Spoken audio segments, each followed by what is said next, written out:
Welcome to the Hamumu Halloween Home Horror Hoedown, the podcast where we watch scary movies so you don't have to. From award-winning to completely unknown, we take them all way too seriously.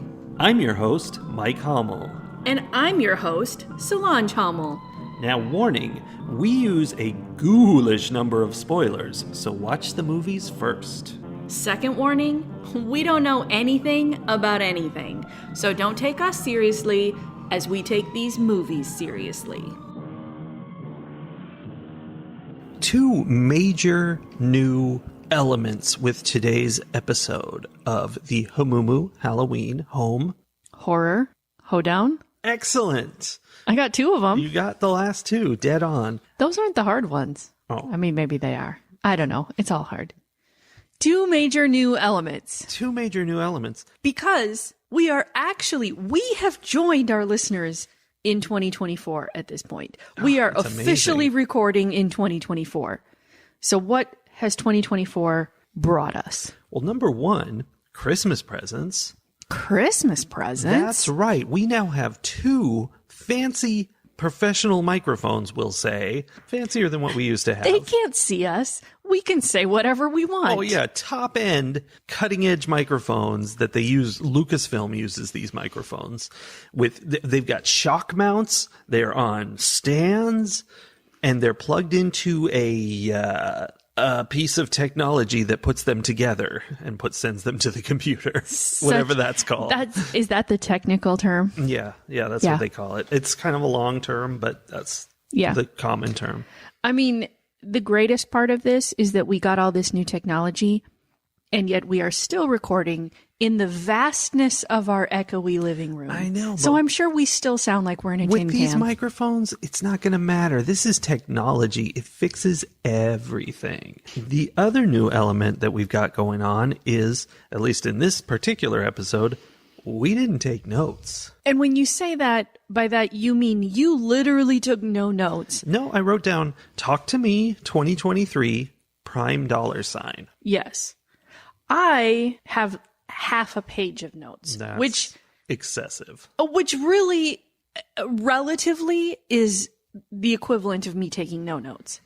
But that's my new vibe. My theme for the year 2024. My theme is less is more. Less is more. So I'm going to bring a much better style of analysis and thought to this podcast. By not taking any notes and not being too concerned with the details. Yeah, don't be bound to reality. Just blow things out of your brain. Yeah, that's what I'm going to do. Excellent. Now the problem is we don't know what movie we saw. Right, because it was a couple days ago. So, good thing though, you wrote down the name of the movie, Talk to Me, from 2023, which we watched on Prime and paid money for. Talk to Me was an Australian film. Yeah, that's a fun thing to do. We watch Australian things now. We do. We watch a lot of Australian things, New Zealand things, all of those. And it had a, I don't know if haunted is the right word, possessed. I don't know. It had a magic embalmed hand that when you shook hands with it and said the right things, spoilers, talk to me, is the right thing to say. It's a pretty early spoiler. You are brought into this realm where you can see a dead person. Mm-hmm. And if you say another right thing, I let you in. Then they can possess you. Which is a weird thing that apparently is like getting high. Yes. Because the premise of this movie is that there are these teenagers who have somehow gained access to this hand and have discovered that this is a thing that happens.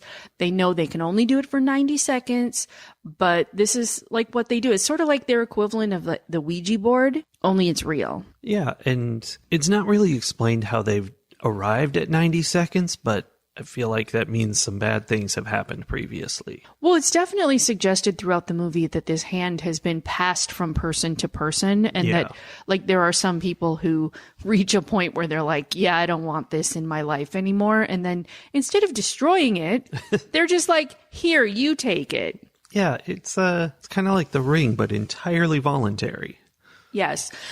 I had strong drug analogy vibes. It was very much as they were doing this, a bunch of teenagers sitting around in the basement doing drugs. And like you said, you know, Yeah. having this like get high and kind of addiction feeling. And there were the two kids who had the hand who were kind of the like dealers. And Yeah. then, you know, the other people came in and they, you know, oh, here, you can do it once. And then they wanted to do it afterwards. There was a lot of parallels there. Yeah, the nice thing about it is it doesn't get used up or cost any money. It's just keep using the hand all night. I mean, to be honest, that seems kind of unrealistic because in this day and age, with humans being how they are, I would have thought that this would be something they would charge for because once you have someone addicted to something, you charge for it. Yeah, but they were just friends hanging out, having a good time. Everybody's having fun. You say that, but the main character, Mia, nobody really seemed to like her all that much. It seems like they had good reason by the end. Yeah. And then you say everyone's having a good time. And I feel like one of the other main characters, Riley, who was the youngest one there, the little brother to Jade, Tagging along. was not really having a good time most of the time. Yeah, but I mean, part of that was he was like, come on, let me have a try. And really that's when he had even less good of a time, it turns out. But Yeah. I mean, he was so much younger by that. I mean, he was like a couple years younger, but Yeah. you know, in teenage years, that's a lot. He was so much younger that they didn't really want to let him be a part of it. His sister in particular was like, you're too young and mom will kill me and that sort of thing. yeah. But he also just like didn't really fit in with the group. Like he was definitely an outsider. Oh, yeah. I mean, it was weird that he went along to so much of this stuff. Like, I think it came down to, like, her mom was, like, busy working all the time or whatever, and so she was in charge of him. And so it was kind of like, you have to come with me because I have to watch you. So you're coming to my weird teenage grown-up drug things. Well, and I think Mia kind of pressured to let him come along too because she liked him as like, you know, like as a little brother kind of a thing, but not a little brother you have to actually live with and take care of. Yeah. You know, it's like he's so cute and goofy and I like to have him around because she only has to have him around some of the time. But a lot of the time, because she basically lived at Jade's house, which is strange because she did have a dad who had a house that she went to, and I don't know, it was weird. Well, I mean, she and her dad were estranged because of her mother's death. And this was like the family that, you know, when you're a teenager and your relationship with your parents is bad, the grass is greener at somebody else's house, you know. Of course. Because Jade's mom didn't do the things parents do that make you mad as a teenager. So, you know, she liked being there. But it definitely became an issue later because when everything went south for Riley, immediately it was like Jade and her mom both were like, why are you always around? Why did you force yourself into our family? Well, like they yeah. said some really, really hurtful things. I mean, it's because she was kind of responsible for Riley doing the hand thing. Because at the handshaking party, Riley wanted to do the hand thing. And Jade was like, no, that's bad. But she didn't forbid it, really. She was just like, no, don't do that. And she got fed up with the whole experience and left. And so Mia was left there with Riley, and she was like, oh, it'll be fun. We'll do it. And Right, they so did she's this- kind of responsible. They did this whole compromise of like, oh, well, he'll just do it for 20 seconds or whatever. Even though we had already seen multiple times where once these people were possessed, it was very difficult to pull the hand out of their hand and break the connection and blow out the candle, which supposedly closed the door to the spirit world. But also we had seen that they could make those people whose bodies they were inhabiting do things. Like they could fling them around the room and Yeah. like bang them up against the walls and knock over the chair that they were strapped to. And Well, yeah, they had a whole safety factor where they strapped them tightly to the chair, but the chair chair that- could get flung around the room. Right, was just loose sitting there in the room. And sometimes it was like the flimsiest little like side chair you could find. I'm Yeah. like, that strap isn't even like the strap is about to fall off the top of the chair anyway. So between those things and the fact that the first time anyone performed the ritual when Riley was in the room, the ghost that inhabited that person, I think it was Mia, pointed him out and was like, they like you. Like, there was so much foreshadowing to suggest that things were going to be bad if he participated. And then Mia was just like, it's fine. We'll just do it for 20 seconds. It's no big deal. It turned out to be a big deal, though. It did. And that's just one of the big deals, though, because before this, Mia had done it for the first time. And again, same problem. They couldn't get the hand off of her after 90 seconds was up. And so she ended up overdoing it, and she started seeing ghosts around afterwards. Hers was just by a little bit. Riley's was by much longer. I mean, it was way worse for Riley because, it wasn't just that the ghost stayed in him, but even during that first 90 seconds, like, that ghost was bashing his head against the table, like slamming him against the wall, it was doing bad damage. Bad. That was very hard to watch. It was self-destruction. Yes. It was horrific. Yeah, so the two of them, I mean, obviously, if you ever come across the embodied hand of a psychic that allows you to see dead people, that whole 90-second thing, very important. Yeah, it's not like a speed limit where you go 5 over. You just stay under. Real simple. To the point where I might almost suggest cut it off like at, 80 seconds. Give yourself a little time because that hand likes to hold on. This podcast, we like to provide useful life tips, and that's the thing. And this applies specifically to embalmed hands that are wrapped in ceramic. Yes, and covered with all kinds of like writing in different languages. I don't know what it all said, but yeah. So if yours is just a dead person's hand that's not wrapped in ceramic, go for it. Probably fine. However long you want. Yeah. I came away from this movie in my notes with 2 major truths. That's what my note taking this year is limited to, like 2 truths and a lie. Big thoughts that are inspired by the movie, or maybe connections that are inspired by the movie. So my big thoughts from this movie, the first one was teenagers are terrifying. Teenagers, My Chemical Romance told us about this, and it is true. Teenagers are beanbags. That's their song, I think. It was it's something close. like that. It's close. Yeah, they're terrifying. I don't understand anything that they do, and that makes me feel very old. I mean, I know I used to be like that whole scene where there were a bunch of them all just hanging out and being stupid and like yelling and making terrible choices together. Like, I know I was there at one point in my life. And at this stage, at 45, I can't really remember it anymore. It was a while ago. It was a long time ago. As evidenced by the fact that I just picked up my first pair of progressive lenses today. Yeah. Woo. Anyway, second major truth from this movie, ghosts lie. Right. And they were told that. They knew that. It just didn't click. Whenever I see, in a movie, a hallucination type scene, and they're like, oh, there's my dead grandpa talking to me. I'm always like, okay, sure, you see your dead grandpa, but since you know he's dead, you must know this is a hallucination. But that's not how it works solely. Hallucinations are not just something you see. There's something your brain tells you is real. So it's very hard to dismiss because it's your brain creating it. So it's not as simple as just, visual input that's wrong. It's brain input. It's facts that you believe them because it's your brain doing it.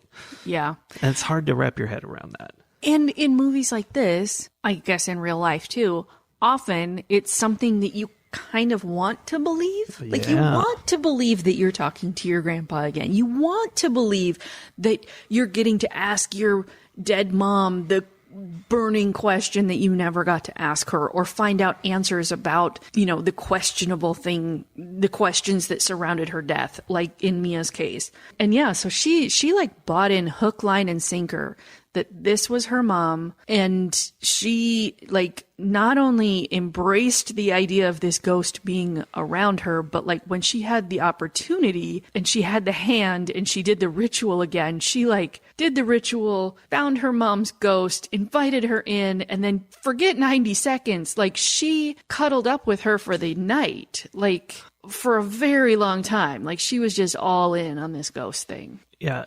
The movie left it open. There was no point where like the ghost was like looking over her shoulder, looking at us and being like, for a lot of the time you're wondering whether could this really be her mom helping her out, unlike all the other evil ghosts? Here's the thing. Here's how I knew it wasn't her mom. The point after her dad, because, you know, the strain between her and her dad was that, like, she felt like there was something about her mom's death that he was keeping from her. Mm-hmm. Well, he kept from her the fact that it was suicide and he told her it was an accident, it was an overdose on sleeping pills. He told her it was an accident. So eventually she calls him out on that. He says, you know what? You're right. Here's the letter that she left that was very clear. And then, then immediately after that, like she doesn't want to hear it. She goes to her room and we're seeing these two scenes and we're in the room with her and the ghost mom is telling her that the dad is lying to her and that he's scary.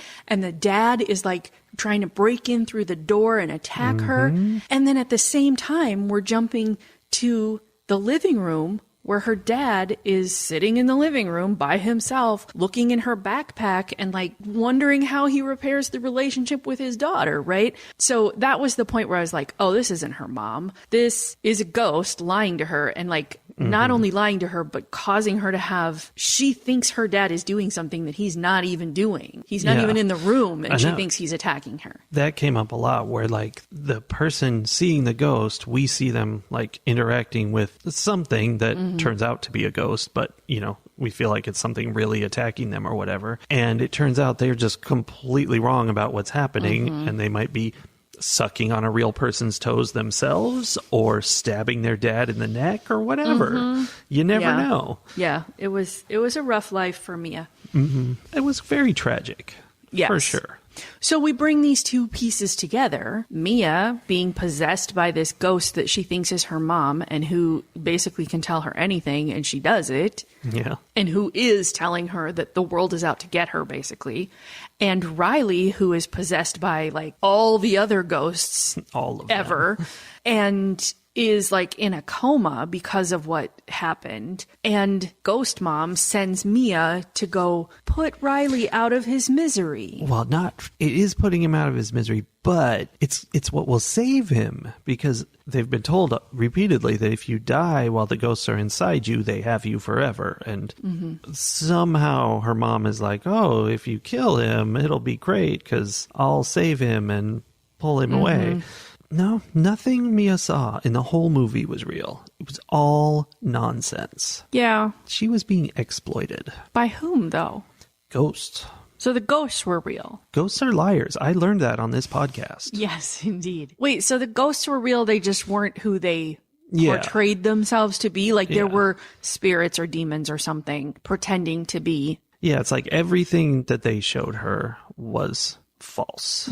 Like even she met a little ghost girl on Riley's bed and was like, hey, can I see Riley? And that's how she saw the horribleness. That was where we learned that the I let you in goes both ways. Yeah, that was fun. That was fun. Yeah, or we didn't. Maybe that was all in her head too, because the whole thing was just messing with Mia's head. That's the whole movie. Yeah. Okay, so the beginning of the movie had like a cold open with these two brothers where one of the brothers clearly is like deep in the addiction and the other one is trying to get him out.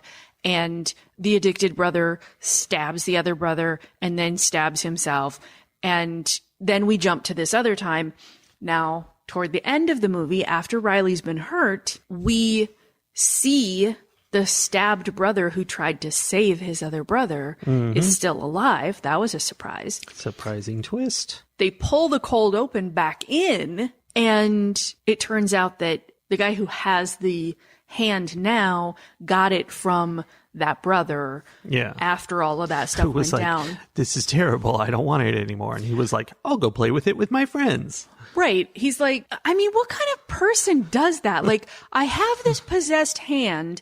It caused my brother to hallucinate our dead father, stab me, and then stab himself to death. Here, you can have it. Yeah, I don't want this anymore. Someone else should have it. You know what it is? I have the same issue. It's frugality. You know, you don't want this hand to go to waste. Somebody should be using it. Yeah. I mean, I feel like that's on par with people who like donate expired canned goods to the food pantry. Sure. This might kill me, but you seem desperate. Yeah. And just like that, it causes hallucinations sometimes. Right. Let's go grand finale style. Okay. I'm ready. Mia is at the hospital. She finagles being alone with Riley so that she can murder him. Mm-hmm. I might not be remembering this right. She can't bring herself to do it directly, so instead she gets him in a wheelchair and runs him out. Or is it... I don't remember what the situation was at the hospital, but whatever happens, she decides she puts him in a wheelchair and she takes him out to the road. Because if it was a case of I can't do it here, the easier thing to do is to throw him into traffic. I don't know. But that's what her plan was. I feel like there was some element of I can't do this myself, but, you know, if I just throw him in traffic, then the car is going to hit him, and that's not me. I guess. But I don't know. Was playing on the earlier scene where Mia had picked Riley up after, I don't know, some practice or something at school, and they were driving home, and there was an injured kangaroo in the road. Yes. And Riley was like, you have to put it out of its misery. And Mia couldn't bring herself. I mean, I guess what he wanted her to do was run it over again. Oh, that's at least where she started to go. And she ended up not being able to, and she didn't, you know, she just drove away. And there was like this guilt around letting the kangaroo suffer. Yeah, which ties in big time. Yeah. So now she is having a hard time doing this herself with Riley to put him out of his misery. And so she decides to take his wheelchair like across a field and down a hill, and she's just gonna like dump truck drop him into a busy like freeway. Yeah, and hope he gets hit. And if he doesn't, then what's she gonna do? Scrape him up? Which, I mean, I don't know that I could do any of it myself. Like I've never like intentionally killed another living thing that wasn't an insect or a fish. Mm-hmm. But I do kind of understand the idea of like this creature is so damaged, there's no saving it. The humane thing to do is to stop its pain. Mm-hmm. Which, aside, is a thing that we believe for animals but don't believe for human beings. I mean, there's battles about it for human beings. There's just gonna put that out there. There are people on the other side who not very fight many, with though. it though. There are a lot of people who would be like, of course I would put my dog out of its misery. Mm-hmm. Okay. Anyway, running something over with a car in no way feels like the humane way to do that. Not for a kangaroo, not for your friend's possessed little brother. Yeah, it gets even less humane when what you're doing is rolling him down a hill and flinging him into traffic and hoping that kills him. Like that's real sketchy. Right? But she was not of sound mind. She was of sound mind with the kangaroo, though. And when he wouldn't, I mean, he was the one who wanted it to happen. And when she wouldn't do it and she left, she did say, like, well, someone else will come along and hit it. I'm like, what? See, she really likes to rely on cars being out there in the roads. I guess so. Anyway, it doesn't come down to that. No. Because Jade realizes she has been tricked into leaving her brother unsupervised and rushes back and gets there just in time. This is the question.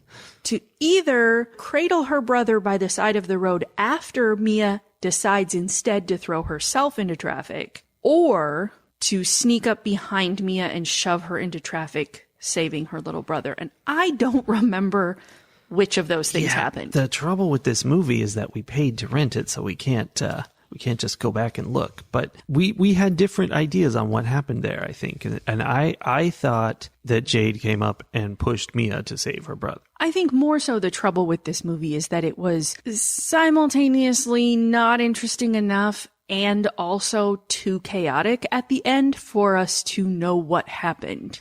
They didn't show it. It was definitely like she came up and then Mia was in the road. It jumped ahead to that. Yeah. And so we didn't really see, but the impression I got was that she shoved Mia. My impression was that Mia at the last second, like, regained some control of her body, flung herself into the road to stop the demon from killing Riley, and that Jade happened to be there just in that time, and like, you know, and then there is comforting and holding on to her brother, you know, but showed up after the fact. Yeah. I honestly don't know what happened though.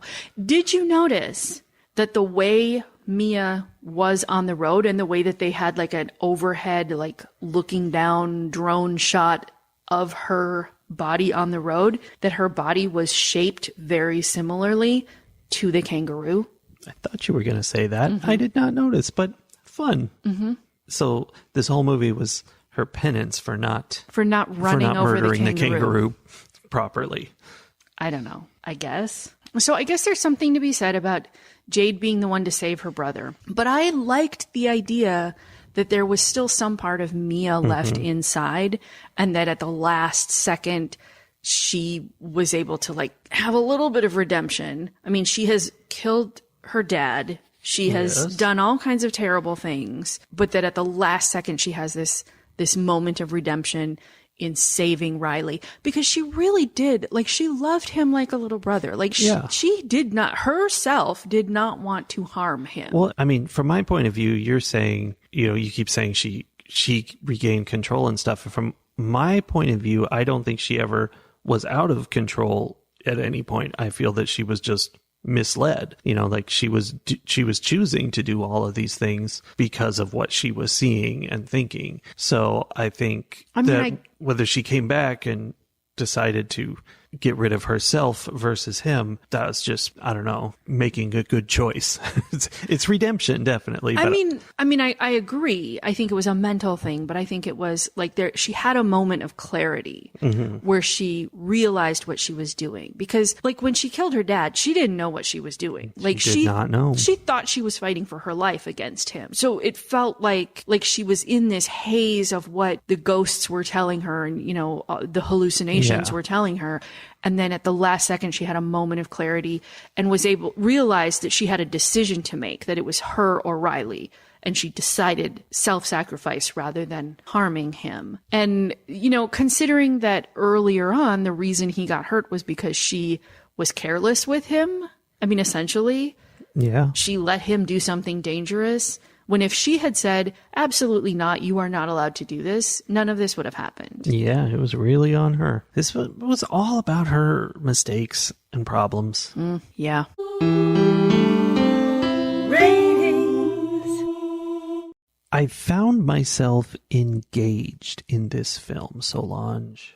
It's got a lot of things going for it that really appeal to me. It is a small scale story. It's not, you know, the end of the world. It's just these people in their own little personal danger. It's very clear cut about what it's doing and how the rules work and whatever. Like, it all made perfect sense. I was never like, they can't do that. It's all just what it was. Just visions and tricking people. It was very personal, like emotional, like all the people, like they all had reasons to have the issues they had, and they were coming at each other and getting real mad at each other about all kinds of things. And I like how it resolved. So all good things. I just think it was good. I just found it fast-paced and enjoyable. So good movie. And I think it's an interesting new story. Like, it doesn't match up with anything else I've seen, really. I mean, it's possession and it's Ouija boards and that kind of thing. But also it took this idea, you know, the drug metaphor of them hanging out and having parties with this thing, which I thought was going to be really bad because it was so, you know, it takes the supernatural, makes it mundane. Like, you know, hey, we're just using it over and over again and doing this. And it did start out feeling like that, but then it took it to places to where, oh, it is a problem. And it started off as a small problem and it got bigger and it became terrible. And I liked that. So I just overall, it was a real positive vibe for me. So I enjoyed myself, and I'm going to give it 4.5 scissors out of 5. Okay, that's fair. I don't disagree with any of the things that you said. I especially agree with the idea of how well they did the drug metaphor, because it was obvious. You know, it's not like they were trying to be sneaky about it or anything. It was very like right there. But it also wasn't, they weren't beating you over the head with it. It was just like, this is what we're doing. We took drugs. Yeah. No, we didn't take drugs. We took the idea of drug addiction and we said, what if possession was the thing you were addicted to? Yeah. And how would it, and then it went bad the same sort of way that drug addictions can go bad. I thought it translated really well. I agree that the movie was done well. And for the most part, I really was engaged in the movie. Like it was new. It was interesting. There was something though about the ending where and maybe it was just me and my frame of mind, or, that I was tired or whatever was going on at the end. Or maybe this is why I have to take so many notes, because I just start to drift after, 2 hours of watching a movie. But I kind of lost the thread a little bit at the end. And then because it picked up in pace even more than it already was, and because it was a little chaotic, I mean, that's the horror form, right? Like it was intentionally disjointed and whatever. Didn't know what was going on all the time. Right. But that combination of things leaves me feeling like the end was kind of not as tight as it could be. So I don't think that's necessarily true. I think it was probably fine. You don't have to blame yourself, but if you can blame the movie. I wasn't going to blame myself. I was going to say I think the movie was probably tight enough at the end, but if it didn't hold my interest enough, then it doesn't matter if it's tight, because you're not paying attention. Like there was something that was off, or I was tired. I don't know. So now I am blaming myself. Don't blame yourself. All of that being said, I am going to give it 4 scissors out of 5. It was good. Okay. I definitely think that people would enjoy this movie if they enjoy like kind of traditional horror story kinds of things. I mean, it's the teenagers getting murdered deal. Yeah. But like you said, new, so a kind of newer idea on that concept. Yeah. I liked it. Plus, you don't get a lot of kangaroos in American movies. No, it was very interesting that and we both predicted that when we realized that they were looking at something in the road. But it was funny to think like, oh yeah, that's like their deer in the road, right? Yeah. Like that's the animal that is crossing the road and getting hit by cars all the time, commonly. It was interesting. Fight the horror of a world gone mad. It's 2024, people. That means it's an election year, and that means you're going to have to listen to me go on about politics at the end of this podcast. We've got work to do if we want to save our democracy, which is falling apart at the seams. Indeed. So I'm back with my hot political tip, and where I'm going to start, and the way I'm going to connect it to this movie, is that because 2024 is now, and because the primaries are only a month and a half, 2 months away, and because the general election is only 10 months away. Gasp.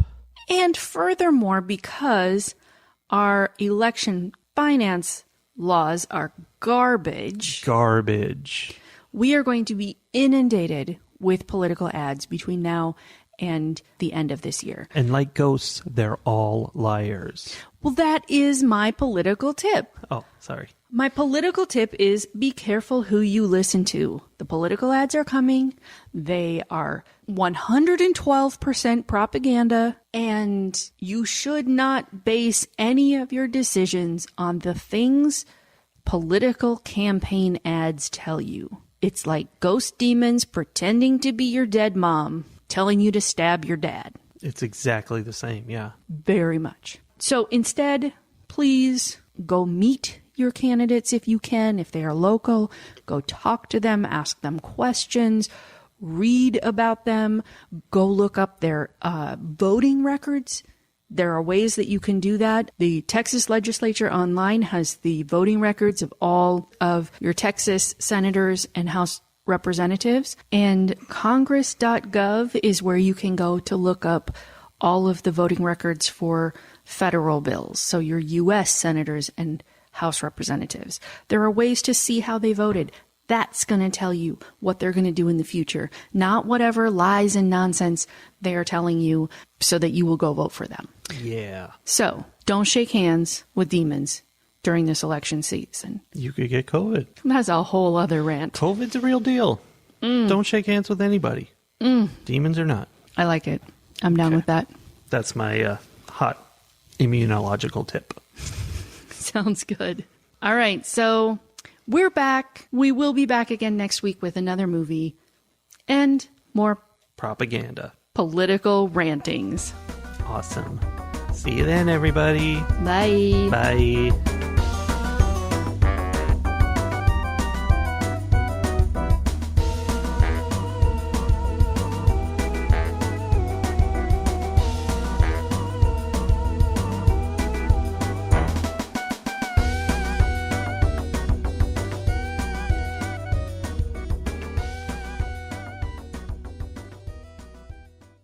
We're here in the studio today with Solange. No, we're Hummel. not doing that. That's this year. not ASMR. That was a 2023 That wasn't thing. ASMR. We're not bringing that into No, 2024. it Leave it wasn't. behind. I didn't bring it. I was being fun. Were you? Yeah. I guess I won't be fun anymore. Okay.